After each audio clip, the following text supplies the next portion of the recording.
cette séance, on va corriger la partie d'électricité de l'examen 2018, session rattrapage, sciences maths. Donc, dans cet exercice, on a deux parties. La première partie concerne le dépôt RL et le circuit LC. Et la deuxième partie concerne la modulation d'amplitude. Alors, on va commencer par la première partie. Donc, bien sûr, il y a des données. Il faut lire l'énoncé.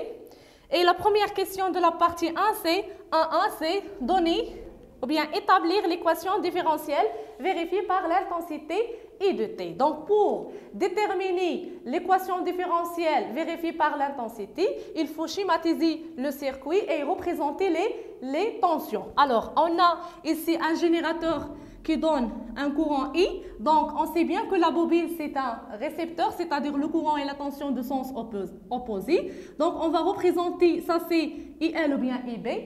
Et ça c'est, bien sûr, UR. Donc, et bien sûr, on va appliquer la loi d'additivité des tensions. Donc, appliquons la loi d'additivité des tensions. Donc, la loi d'additivité des tensions, c'est quoi? Donc, c'est IL plus UR égale à E. Donc, UL plus UR égale à E. Et on va remplacer les tensions. Donc, on sait bien que IL, c'est LdI sur dt plus petit r fois I. Donc, c'est L d de U sur dt plus RI. Ça, c'est l'expression de IL. Et UR, c'est R fois I. Donc, ça égale à E. Puis, on va factoriser par I. Donc, L d de U sur dt plus R plus petit r fois I. On a factorisé par I égale à E. Puis, on va diviser le tout par R plus petit r. Donc, l'équation devient, donc c'est L sur R plus petit r d de U sur dt plus I égale E sur R plus petit r. Voilà l'équation différentielle vérifiée par l'intensité I de t. Donc, ça, c'est la question 1. Pour la deuxième question, on a donné la solution de l'équation différentielle I de t. Donc, ça, c'est 1, 2. Donc, on a I de t égale A exponentielle moins alpha t plus B. Donc, la question ici, c'est quoi? Bien sûr, avec A et B alpha, ce sont des constantes. Donc, c'est exprimer I de t en fonction de t et des paramètres de circuit. Autrement dit, déterminer l'expression de la constante A, B et alpha. Donc, pour déterminer les constantes, on va faire la dérivée, puis on va remplacer dans l'équation différentielle et bien sûr aussi on va utiliser les conditions initiales. N'oubliez pas que dans ce cas-là, on a l'établissement du courant. Donc, la dérivée de d de U sur dt, c'est quoi? Donc, la dérivée de B, c'est 0. Pourquoi? Parce que B, c'est une constante. Donc, la dérivée de A exponentielle moins alpha t, c'est moins alpha et A exponentielle moins alpha t.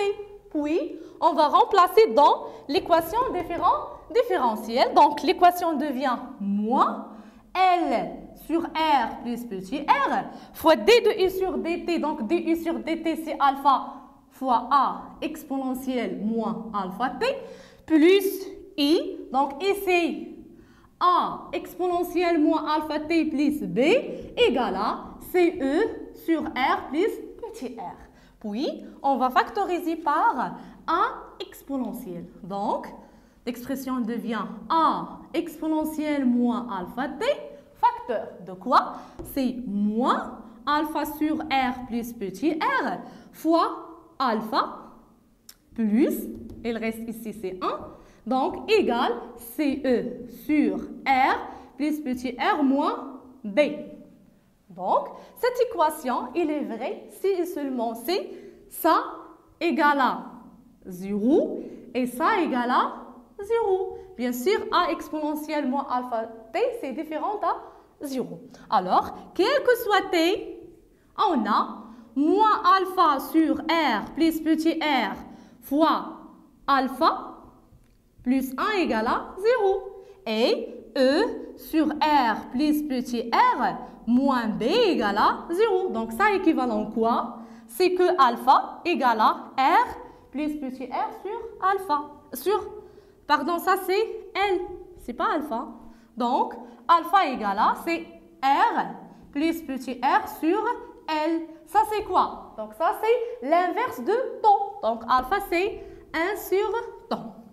Puis B, donc B égale à combien? C'est E sur R plus petit r. Donc on a déterminé les deux constantes, alpha et bêta, donc il reste A. Donc comment on va déterminer A? Donc pour déterminer A, on va utiliser les conditions initiales, puisqu'il y a l'établissement du courant. Donc l'établissement du courant, c'est-à-dire c'est que à l'instant t égale à 0 et de t égale à 0. Alors, pour déterminer A, on utilise les conditions initiales. Initiale, c'est-à-dire I de t à l'instant t égale à 0 égale à combien? Égale à 0. Parce qu'on a l'établissement du courant. Donc, puis on va remplacer, on va déterminer l'expression de I à l'instant t égale à 0 d'après la solution. Donc, I de t pour t égale à 0 égale à quoi? C'est A exponentielle 0 plus B. On sait bien que l'exponentielle de 0 c'est 1. Très bien. Donc ça c'est 1. Donc c'est A plus B égale à combien? C'est 0. Donc I de t égale à 0. Donc A égale à moins B. Donc A égale à moins E sur R plus petit r. Voilà l'expression de A. Puis on va remplacer les constantes. Donc I de t devient, c'est moins E sur R plus petit r exponentielle moins alpha t plus E sur R plus petit r. Donc, on va factoriser par E sur R plus petit r. Donc, ça c'est E sur R plus petit r facteur de 1 moins exponentielle moins t sur taux. Donc, moins t sur taux. Donc, voilà l'expression de I de t. Donc, E sur R plus petit r, c'est ce qu'on appelle l'intensité en régime permanent. Très bien. Donc, l'intensité en régime permanent, c'est E sur R plus petit r. Voilà la deuxième question. Donc, pour la troisième question, donc on a les courbes C1 et C2 de la figure 2 représentent l'évolution de I respectivement pour R égale à R1 et pour R égale à 2R1. Et on a donné aussi la droite T étant la tangente à la courbe C1 au point d'abscisse T égale à 0. Donc, avant de répondre à la première question, donc la première question c'est quoi? C'est calculer ou bien trouver la valeur de R1 et petit r. Donc, on va tracer la courbe tout d'abord, puis on va répondre à les questions. Donc, ça c'est la courbe, l'intensité, l'unité ici c'est milliampères. Et en fonction de T, l'unité de T c'est millisecondes. Alors, on a la courbe C1, ça c'est C1. Donc ça c'est C1. Donc, d'intensité en régime permanent. Donc ça c'est l'intensité en régime permanent. On va la appeler I1. Donc ça c'est I1. Donc d'après la courbe ici, on a I1 c'est 125 milliampères. Donc dans ce point-là, on a 125 milliampères. Puis on a la deuxième courbe. Donc ça c'est C2. Donc ça c'est C2. Donc d'après la courbe, ça c'est ce qu'on appelle l'intensité en régime permanent pour la courbe C2. On va la appeler I2. Égal à, d'après la courbe, c'est 75 milliampères. Aussi, on a dans les figures, on a la tangente à l'instant T pour le graphe 1. Donc ça c'est la tangente T à l'instant T égale à 0. Donc, pour répondre à la question R1 et R, on sait bien que pour calculer R, on utilise le régime permanent, petit r. Mais ici, on a aussi R1. Donc, pour calculer la valeur de R1, on va utiliser les deux régimes permanents pour les deux courbes. Alors, pour la courbe C1, donc pour C1, on a l'expression de l'intensité en régime permanent, c'est quoi? On a dit que l'intensité en régime permanent, c'est E sur R plus petit r. Donc, on va appeler ça, c'est I1, c'est l'intensité en régime permanent. C'est quoi? C'est E sur R1 plus petit r. Je retire ici R1 plus petit r égale à combien? C'est E sur I1. Et pour la courbe C2, donc I2, l'expression de l'intensité en régime permanent pour la valeur de R égale à 2R1, c'est E sur 2R1 plus petit r. Donc, d'après cette relation, je retire 2R1 plus petit r, c'est quoi? C'est E sur I2. Donc, ça, c'est la relation 1 et ça, c'est la relation 2. Donc, on va faire la soustraction de la relation 2 avec la relation 1. Donc, 2 moins 1, équivalent quoi? C'est que 2R1 plus petit r moins R1 avec le moins, avec le plus moins, R égale à quoi? C'est E sur I2 moins E sur I1. Alors, donc R va disparaître avec petit r. Donc, 2R1 moins R1, c'est R1. Donc, R1, c'est quoi? On va factoriser par E. Donc, c'est 1 sur I2 moins 1 sur I1. Voilà l'expression de R1. Donc, on va faire une application numérique. Donc, R1 est égal. E égale à combien? C'est 1,5. Donc, ça, c'est 1,5. Facteur de 1 sur I2. Donc, I2, c'est combien? Donc, c'est 75. Donc, c'est 1 sur 75.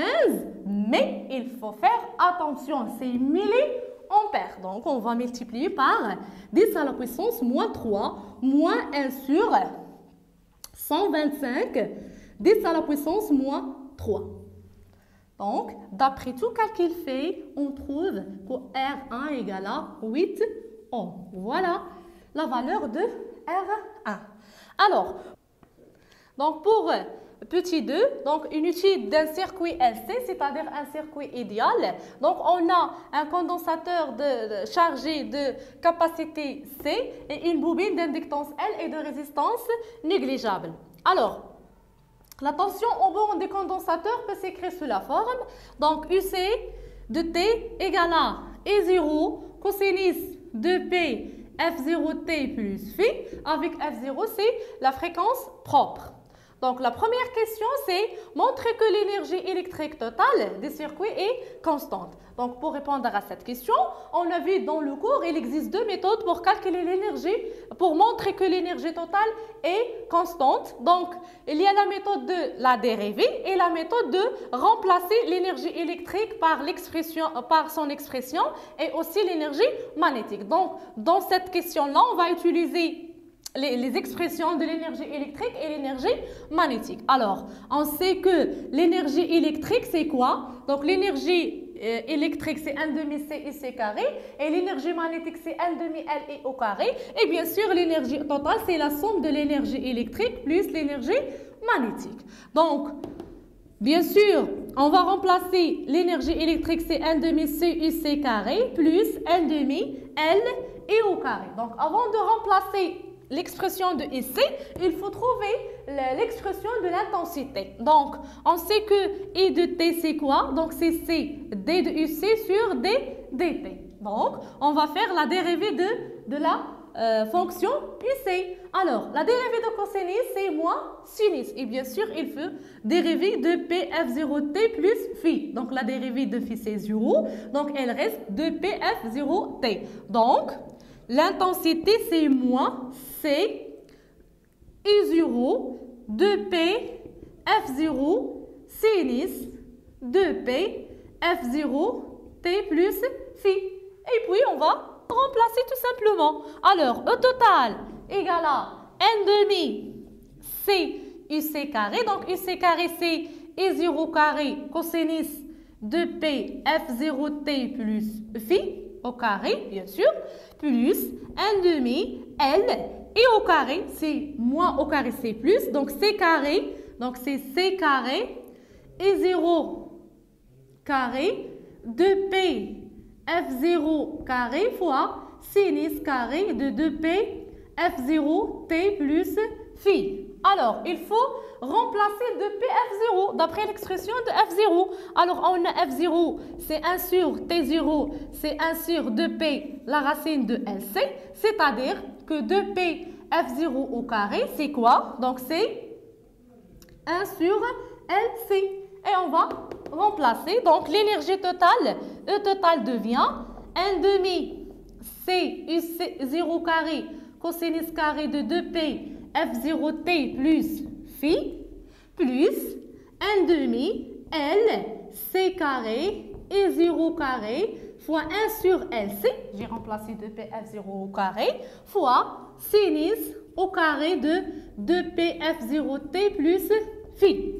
Donc, L va simplifier avec L et C, on va simplifier par C. Donc, il reste 1 demi C et 0 au carré. Donc, l'énergie totale devient 1 demi C et 0 carré cosinus carré de 2P F0T plus phi plus 1 demi C et 0 carré sinus carré de 2P F0T plus phi.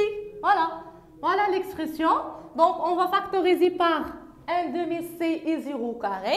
Donc, l'énergie E totale devient 1 demi C et 0 carré facteur de cosinus carré de 2P F0T plus phi plus sinus carré de 2P F0T plus phi. Alors, on sait bien que cosinus alpha au carré plus sinus alpha, cosinus carré de alpha plus sinus carré de alpha, c'est 1. Donc, ça, c'est égal à 1. Donc, E total devient égal 1 demi C et 0 carré. Donc, 1 demi, c'est constante, C, c'est constant, donc, et 0, c'est constante. Donc, l'énergie totale, c'est une constante. On dit que l'énergie totale se conserve. Très bien. Alors, maintenant, on passe à la question 2. Donc, la question 2, on a la courbe de la figure 4 représente la variation de l'énergie magnétique EM emmagasinée dans la bobine en fonction du carré de la tension UC. Donc, on trace la fonction, on a, voilà la courbe. Donc, ça, c'est UC carré en V carré. Et ça, c'est EM en millijoules. Donc, ça, c'est le 0. Et on a cette fonction-là. Donc, ça, c'est 0,4. D'après la figure, ça, c'est 0,4. Et ça, c'est, cette point-là a une coordonnée 400. 400 volts au carré.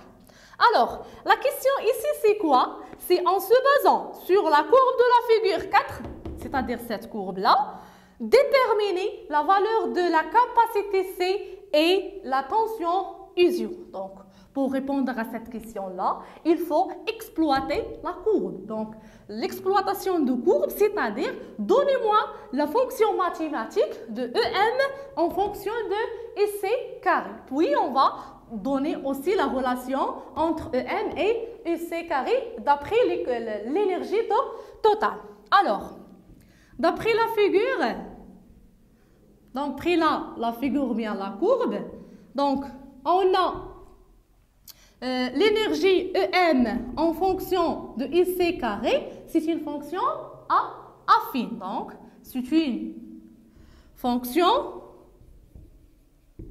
affine s'écrit sous la forme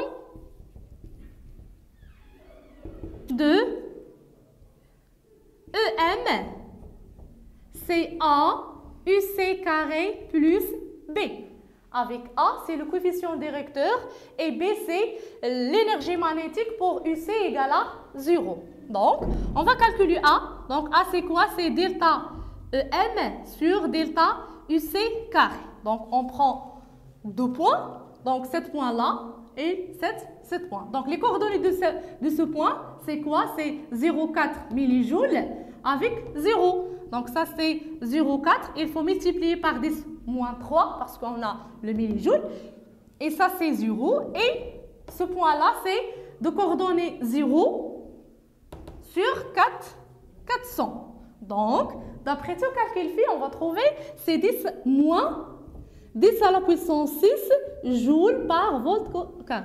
Pourquoi la pente est négative? C'est normal parce qu'on a une fonction décroissante. Donc, la pente est négative. Donc, pour la valeur de B, donc B c'est quoi? C'est l'énergie E1 pour IC égale à 0. Donc, égal, d'après le graphe, c'est cette valeur-là. Donc, ça c'est 0,4 millijoules, c'est-à-dire 10 à la puissance moins 3 joules. Donc, l'énergie magnétique devient moins 10 à la puissance 6 UC carré plus 0,4 10 puissance moins 3. Voilà l'expression de l'énergie magnétique en fonction de IC carré. Maintenant, on va donner l'expression de EM en fonction de IC carré d'après la définition de l'énergie totale. Donc, on a E total, c'est quoi? C'est l'énergie magnétique plus l'énergie électrique. Alors, nous, on cherche la valeur de E0, donc il faut exprimer E total. Donc, on a trouvé que E total, c'est quoi? C'est 1 demi C E0 au carré. Donc, c'est 1 demi C E0 au carré égale à EM. On va exprimer l'énergie électrique par l'expression 1 demi C IC carré. Donc, d'après cette expression, donc l'énergie EM devient, c'est moins 1 demi C UC carré plus 1 demi C E0 carré. Et on a trouvé la valeur de EM d'après l'exploitation de la courbe. Donc, on a EM, on a trouvé que EM c'est moins 10 à la puissance 6 IC carré plus 0,4 10 puissance moins 3.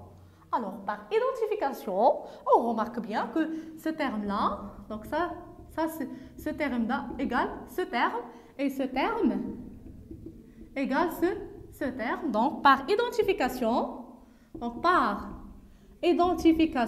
ou bien on dit d'après la relation 1 et 2, donc on a deux équations. Donc, c'est moins 1 demi C égale à moins 10 puissance moins 6. Et 1 demi C et 0 carré égale à 0,4 10 puissance moins 3. Donc, cette relation, il donne la valeur de C. Donc, on va simplifier par le signe moins. Donc, C égale, c'est 2 10 puissance moins 6 farad. Et on sait bien que 10 puissance moins 6 farad, c'est microfarad. Donc, c'est 2 microfarad. Voilà la valeur de C. Maintenant, on va déterminer la valeur de I0. Donc, on utilise ce terme-là. Donc, on a 1 demi C et 0 carré égale à c'est 0,4 10 puissance moins 3. Donc, ça implique quoi? C'est que I0 égale à la racine de 2 fois 0,4 10 puissance moins 3 divisé sur C. Puis, on va faire une application numérique. Donc, I0 égale à la racine de 2 fois 0,4 fois 10 puissance moins 3 sur 2 10 puissance moins 6. Donc, d'après tout calcul fait, on trouve que I0 égale à ces 20 volts. Voilà la valeur de I0. Et maintenant, on va passer à la deuxième partie de cet exercice, c'est la partie de la modulation d'amplitude. Donc, partie 2, c'est modulation d'amplitude.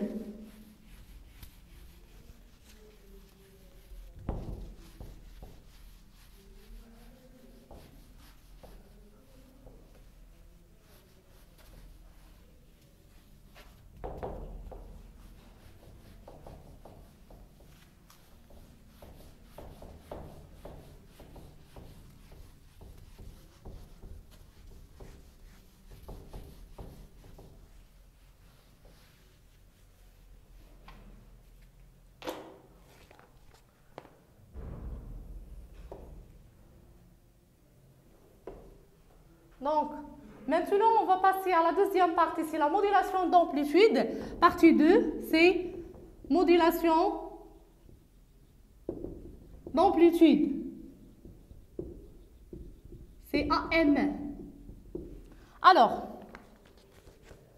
Donc, dans cet exercice, ou bien dans cette partie, on a l'expression de la tension modulée, ou bien c'est ce qu'on appelle l'onde modulée. Donc, on a l'expression de IS de T. Donc, on a donné les valeurs numériques. Donc, IS de T, c'est K U1 fois U2. Donc, c'est, d'après ce calcul, on a trouvé 1 plus 0,4 cosinus de 8 fois 10 à la puissance 3P T fois cosinus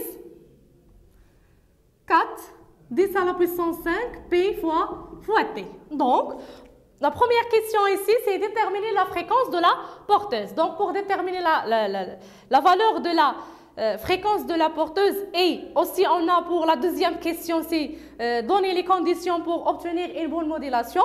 Alors, pour répondre à ces questions en même temps, on va écrire la forme générale d'un signal ou bien d'une onde modulée et puis on va faire l'identification. Alors, ES de T, on sait que ES de T, donc d'une manière générale, s'écrit sous la forme de 1, facteur de 1 plus M, avec M c'est ce qu'on appelle le taux de modulation, cosinus de P FST, avec FS ici c'est la fréquence du signal modulant, fois cosinus de P FPT, avec FP ici c'est la fréquence de la porteuse. Donc par identification, donc ça c'est ça, ce terme là c'est ce terme, donc 1 c'est 1, donc M c'est 0,4, et ça c'est de PFST, et ça c'est de PFPT. Donc, par identification, on a A égale à, c'est 3 volts, bien sûr, et M, le taux de modulation, c'est 0,4.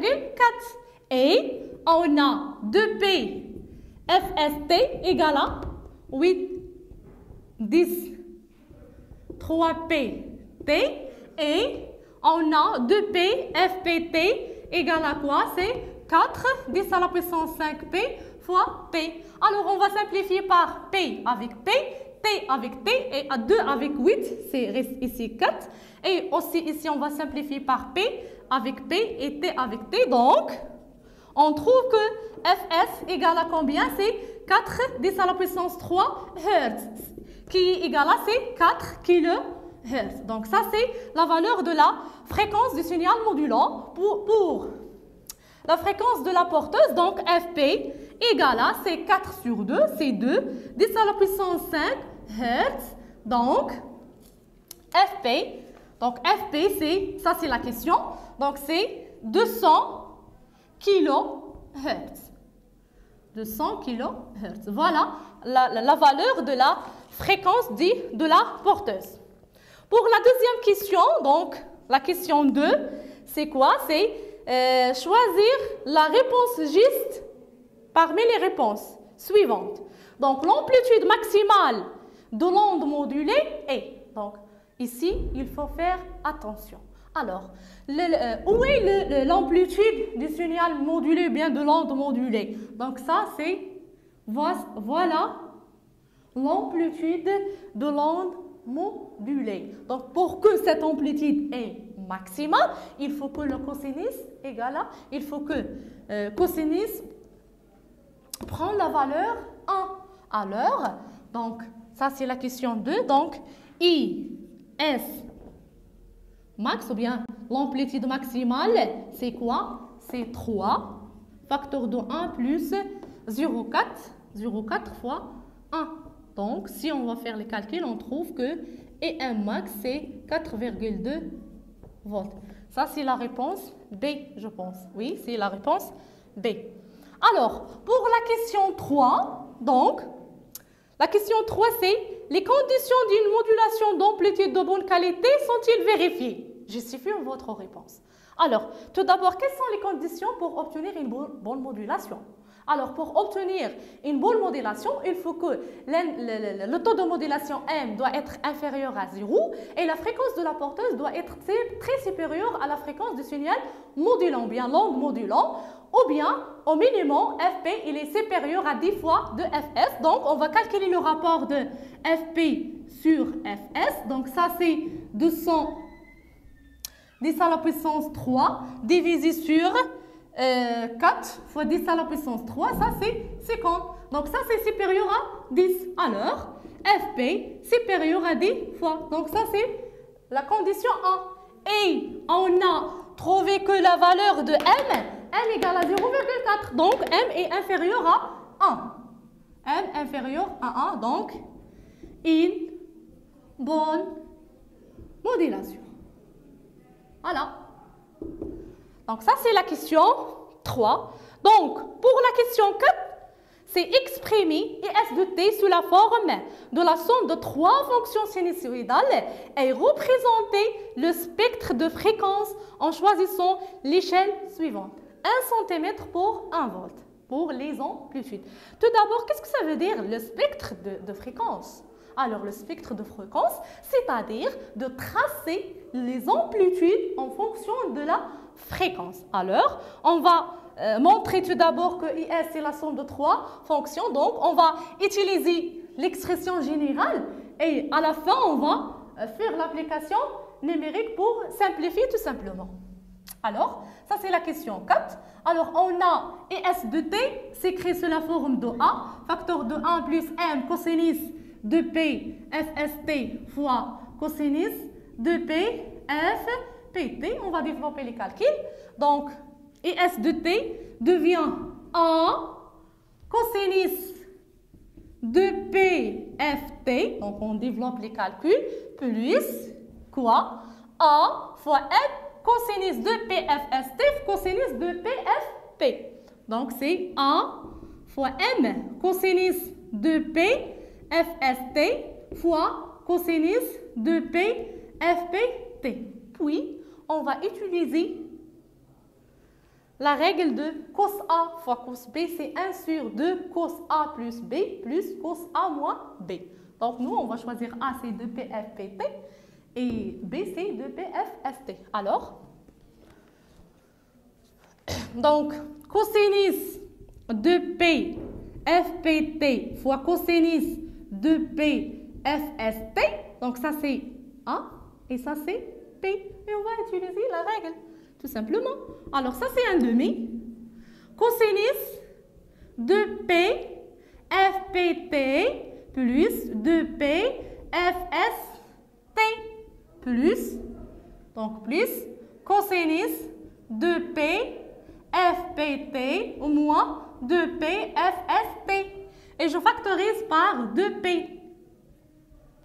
Alors, donc, devient un demi-facteur de cosinus de P.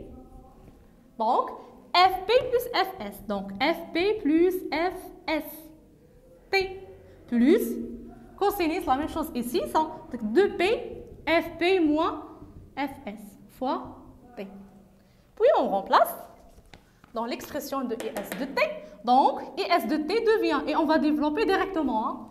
Donc, ça c'est A cosinus de P FPT plus AM sur 2, AM sur 2, cosinus de P FP plus FST plus AM sur 2 fois cosinus de P FP moins FS fois T. Alors, on remarque bien que US de T, c'est la somme de 3 fonctions sinusoïdales. Donc, voilà la fonction 1, voilà la fonction 2 et voilà la fonction 3. Alors, la fonction sinusoïdale ici d'amplitude A et de fréquence F, FP. Très bien, ça c'est A, l'amplitude c'est A et la fréquence c'est FP. Pour la deuxième fonction, l'amplitude ici c'est AM sur 2. Donc ça c'est AM sur 2 et la fréquence ici c'est FP plus FS. Donc c'est FP plus FS. Et pour la troisième fonction sinusoïdale, donc l'amplitude ici c'est AM sur 2 et la fréquence c'est FP moins FS. Donc ça c'est AM sur 2 et la fréquence c'est FP moins FS. Donc on a bien déterminé les amplitudes et les fréquences. Donc avant de tracer le spectre, on va remplacer par les valeurs numériques Donc, on remplace A et M. Donc, on a AC 3 volts. Si on calcule AM sur 2, c'est 3 fois 0,4 sur 2. Donc, on trouve c'est 0,6 volts. Et on a aussi la valeur de FP, c'est 200 kHz. Si on calcule FP plus FS, c'est-à-dire c'est 200 plus 4, c'est 204. Donc, ça c'est FP plus FS, c'est 204. Toujours, on travaille avec kHz. Et FP moins FS, on trouve c'est 196 kHz. Donc, kHz. Et bien sûr, après, on va faire le spectre. Donc, c'est l'amplitude en fonction de fréquence. Donc, ça, c'est en kHz. On travaille avec le kilo. Et bien sûr, ça, c'est l'amplitude. C'est en volts. Alors, donc, on a trois fréquences. Donc, ça, c'est FP. Donc, FP, c'est de 200. On a ça, c'est FP moins FS. C'est 196. Voilà. Et ça, c'est FP plus FS. Donc, ça, c'est 240. Donc, pour le FP, on a l'amplitude combien? On a trouvé, c'est 3. Et chaque centimètre, il y a 1 volt. Donc, c'est 3 centimètres. Donc, ça, c'est 1. Ça, c'est 2. Ça, c'est 2. Ça, c'est 3. Donc, avec une règle, on va tracer les amplitudes. Donc, ça, c'est 3. Et pour FP plus FS et FP moins FS, on a l'amplitude, c'est 0,5. Donc, à peu près, c'est ici. Donc, même amplitude. Donc, ça, c'est, voilà, l'amplitude. Donc, ça, c'est ce qu'on appelle le spectre de fréquence. Et maintenant, on va passer à la dernière question. C'est la question 5. Donc, le circuit bouchon constitué par la bobine et le condensateur précédent permet-il une bonne réception de l'onde modulée étudiée? Justifiez votre réponse. Alors, pour répondre à cette question, il faut connaître quelle est la condition pour une bonne réception de l'onde modulée. Donc, on a vu que c'est pour sélectionner l'onde convenable par le circuit SC, il faut que la fréquence du circuit SC propre doit être égale à la fréquence de la porteuse. Alors, on va calculer la fréquence propre F0 et on va la comparer avec FP. Donc, la question 5. Donc, on sait que F0, c'est 1 sur 2P, la racine de LC. Et on va faire une application numérique. F0 égale à, c'est 1 sur 2P, la racine de 0,6, LC 0,6. Et C, c'est 2, 10 à la puissance moins 6. Donc, d'après tout calcul fait, on trouve F0, c'est 145,2 Hz. Et on a FP, c'est 200 kHz. Donc, on remarque bien que F0, il est différent à FP. Donc, puisque on ne peut pas, le circuit, le bouchon ne permet pas la réception de l'onde étudiée. Donc, puisque FP c'est très supérieur à F0, donc cet circuit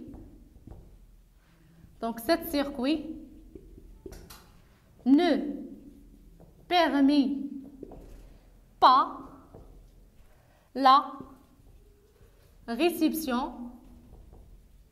permet pas la réception, de l'onde modulée étudiée. Et voilà, on a terminé l'examen, ou bien la partie d'électricité. Et merci pour votre attention.